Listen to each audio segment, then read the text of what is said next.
The night began with unease. Conversations turned tense, words slipping into sharp edges.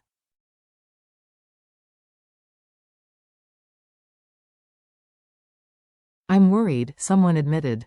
Another nodded gravely. "Yes, communication is the key. That's why they want to do this."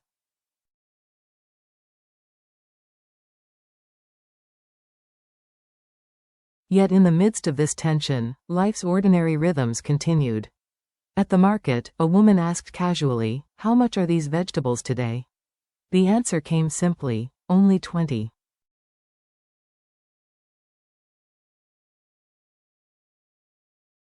We sell hundreds of these every day. But beneath the chatter of trade and the hum of daily life, darker currents stirred.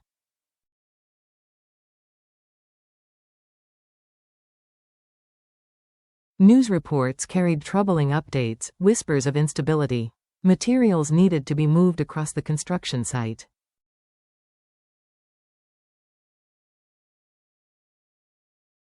Workers carried baskets, their bodies tense, their voices clipped. Among them, two brothers sat under the same roof, but their home was far from peaceful.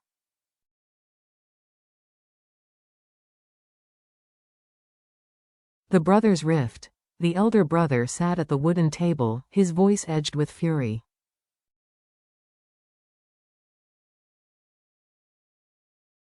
He accused his younger brother of squandering money, of tinkering recklessly with motorcycles, of refusing to lend a hand with the family's burdens.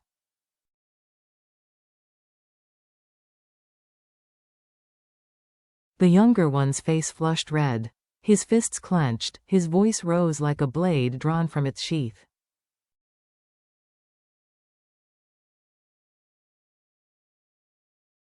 He called his brother a fool, a man who abandoned lucrative projects and opportunities just to help a woman he barely knew.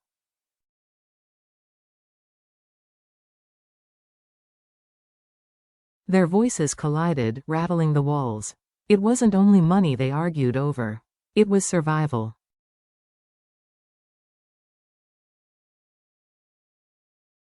It was loyalty. It was the weight of family bonds stretching thin. Their parents had long since passed away, leaving them to endure together.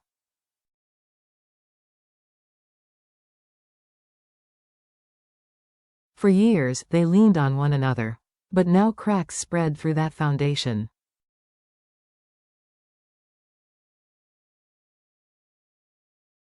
The elder brother's words came heavy, deliberate, unwavering. "She is not just any woman.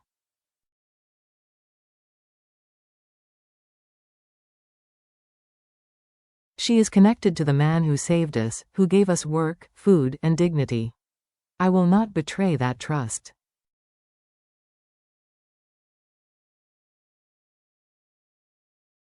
The younger brother scoffed. To him, loyalty was weakness. He wanted quick money, independence, freedom.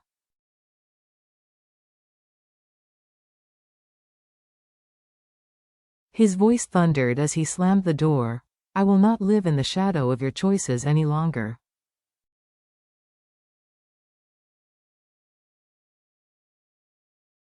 The door slammed like thunder, echoing through the house. The elder brother stood frozen, breath ragged, fists trembling.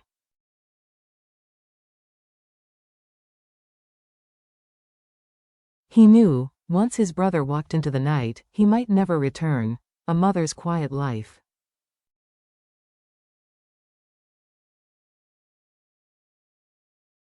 Far from the house, in a quieter corner of the village, another story unfolded. A woman bent over her work, her hands careful, precise.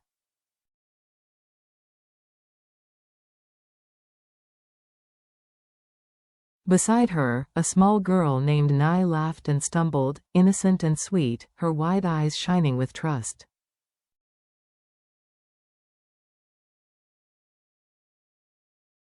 The woman treated her as family, guiding her tiny hands to pluck vegetables from the garden.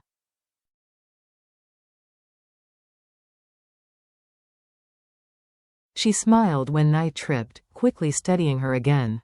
Together, they carried baskets of produce to the market, pumpkins, herbs, greens.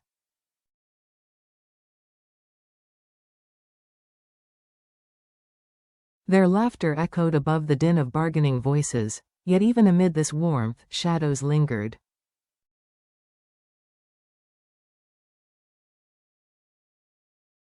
At the market, she noticed men she did not know. Their eyes lingered too long, sharp as knives pressing against her back.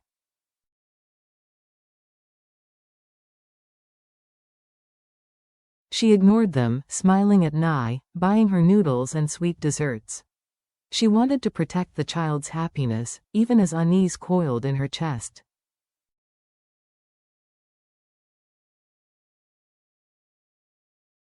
Later, she used their earnings to buy a dress. Nai's eyes lit up as she hugged the fabric to her chest, joy chasing away fear, if only for a moment.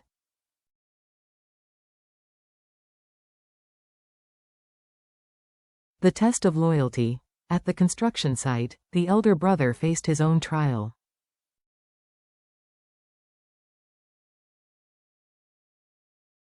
A stranger approached with a smile too slick, his questions oddly pointed. He asked about income, offered gifts.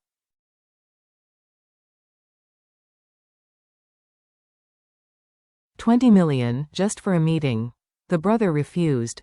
Then the man leaned closer, his voice laced with poison. $50 million, if you help us sabotage the foundation.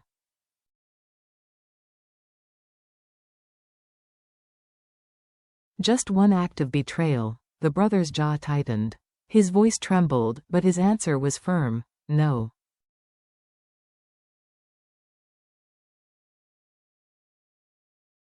This company is built on trust. I owe my loyalty to the man who gave us everything.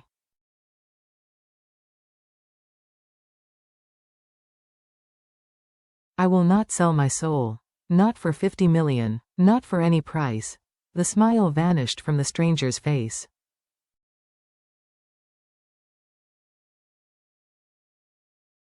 His eyes grew cold. He left with a final, chilling warning. That night, the woman whispered promises over Nai's sleeping body.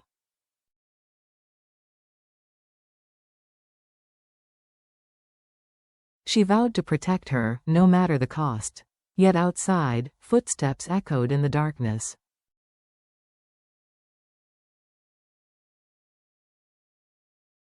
The storm had only begun.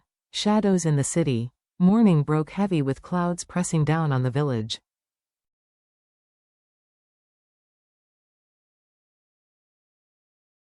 Each step the elder brother took to the worksite sank deep, weighed not by mud but by the memory of the stranger's offer.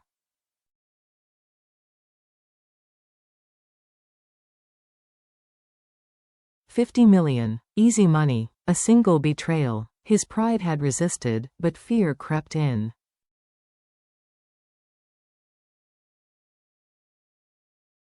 Not fear for himself, but for what might come next. Meanwhile, the younger brother wandered the city's noisy streets, pride and anger fueling him.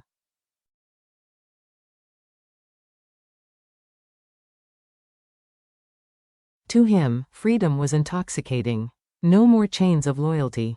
No more lectures. He met men who smelled of gasoline and cheap liquor.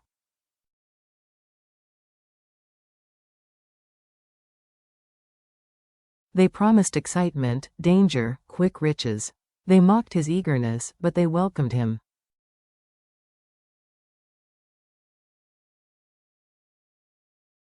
What he did not see was that he was walking straight into the jaws of wolves, threats at the door.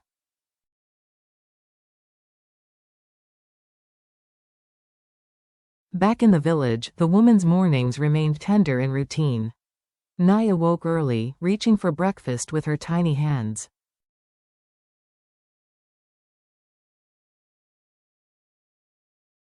They cooked, ate, laughed, and set off to the market once more. To outsiders, they looked like the perfect little family.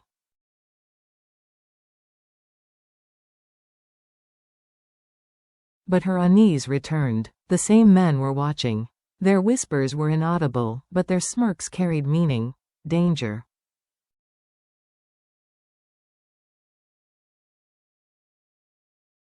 That afternoon, the elder brother visited. He brought fruit as a gift, a small gesture of care.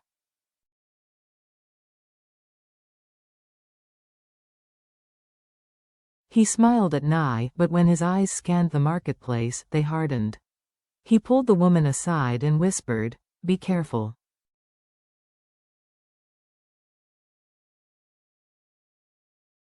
Never walk alone at night. Keep the child close." She nodded, fear tightening around her chest.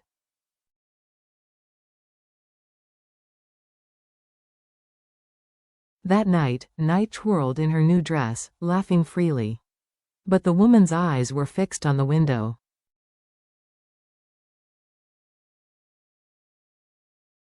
Outside, a man leaned against the wall, smoking, watching. He did not move when she shut the shutters.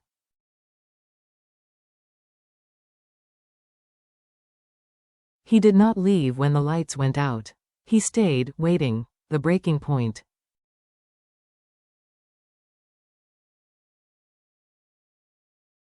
The elder brother could not sleep.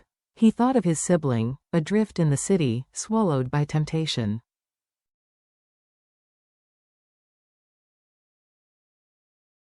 He thought of the stranger's offer, of the veiled threats behind a smile.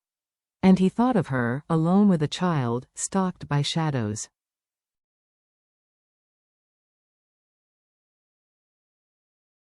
The storm was moving closer, step by step. In the city, the younger brother drank and laughed with his new companions.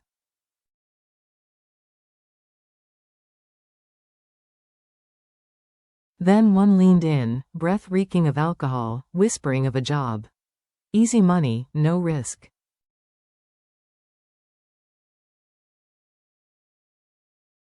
Deliver a message, carry a package. Blind with pride and anger, he agreed, never seeing the trap close around him.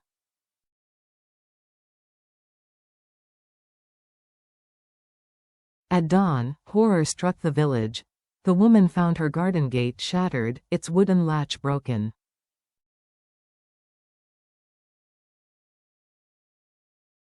Nothing was stolen, but the message was clear, a warning. Her hands shook as she touched the splintered wood.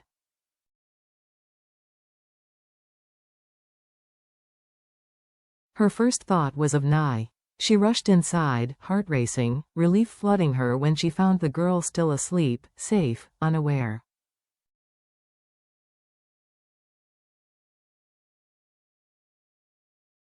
But relief was fragile. She knew now, she was being hunted. She called the elder brother, her voice trembling.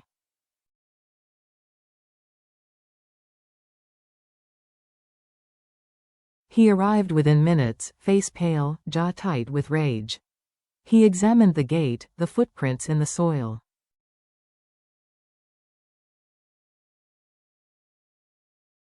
This was no accident. Someone wanted to break her spirit. He looked her in the eye and promised, "I will protect you both."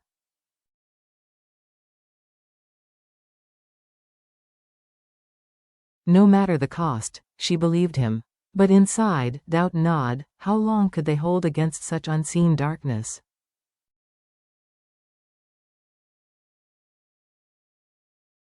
The storm arrives. The day dragged heavy with dread. Every sound outside jolted her nerves.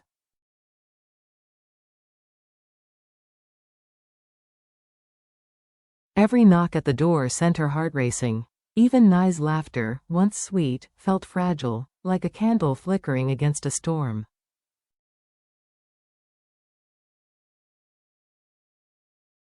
At dusk, the elder brother returned. They ate in silence, fear thick in the air. Then his phone rang.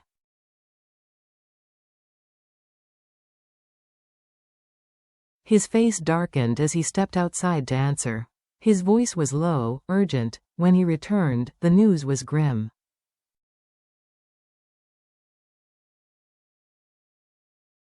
His younger brother was entangled in something dangerous, a criminal scheme involving the very men who shadowed her steps.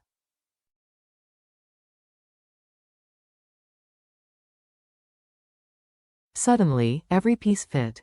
The offers of money, the threats, the lingering stares, and the brother's disappearance into the city.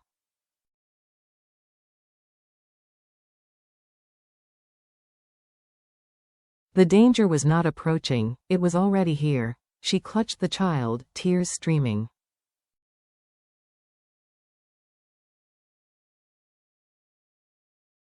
The elder brother stood by the door, fists clenched, ready to face whatever came.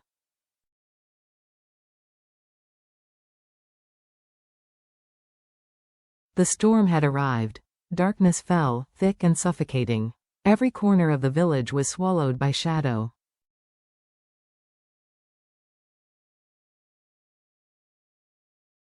Every sound became sinister. The woman sat beside the child's bed, her hand resting on Nai's hair as if her touch alone could guard her from the looming peril.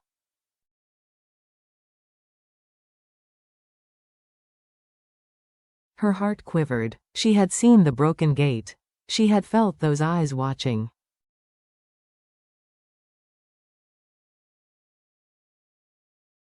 And she knew, the night ahead would test every vow, every bond, every fragile thread of hope they still held.